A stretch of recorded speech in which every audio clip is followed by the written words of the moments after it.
Full-time host Bill Maher had a tense exchange about critical race theory in schools on Friday night's show with guest Michael Eric Dyson, a Vanderbilt University professor.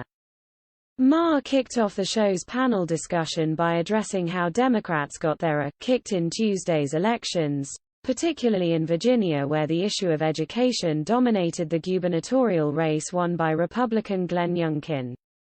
Dyson argued that parents were spooked by CRT even though none of them can define it, and suggested that they were outraged only because Black history was now being centered in the school curriculum. Maher disagreed. "But I find that a disingenuous argument because I don't think that is what people are objecting to," the host reacted. "They are not objecting to Black history being taught.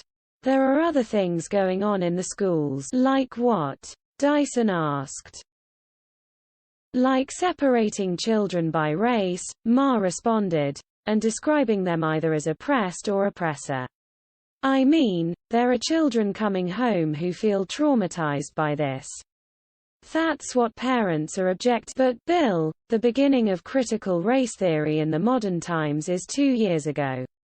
Christopher Rufo, white guy, who said, "Look, I'm reading the anti-racist literature. I see this critical race stuff. This stuff will make good publicity." And he began to drive it home, Dyson said. "It's not critical race theory, it's the notion of centering Black people as historical agents, and the question is, if you talk about white kids being traumatized, oh really? So that Black kids being made to portray slaves, we got stories on both sides. I think you are underestimating the anti-Black sentiment that's deeply entrenched, that's way beyond Trump." Another guest, Brown University professor Glenn Laurie, knocked the activists on the left who he claimed deny what I see with my lying eyes regarding what's going on in the classroom.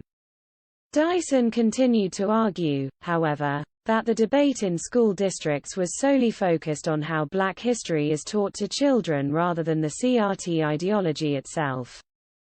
"But that's not all we're talking about," Maher pushed back. "We're talking about kids who seem to be too young sometimes to fully appreciate all this. I think if kids watched you, they wouldn't know a lot of those words.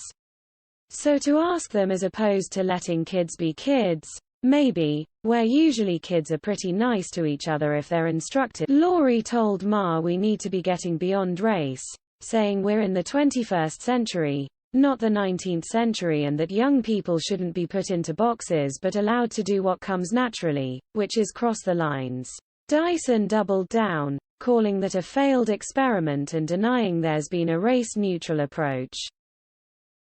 Failed in the sense that there's been no progress. That things aren't different? A puzzled Maher asked.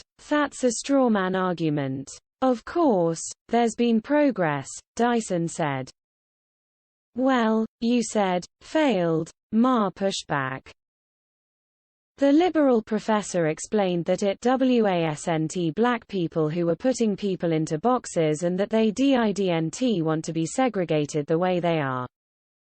Maher then complained about the self-segregation that has taken place on college campuses when it comes to separate dorms or graduation ceremonies based on race, something Dyson didn't deny. Laurie later clashed with Dyson over how powerful institutions have been orienting themselves on race, something Dyson insisted has happened only due to pressure and not by choice.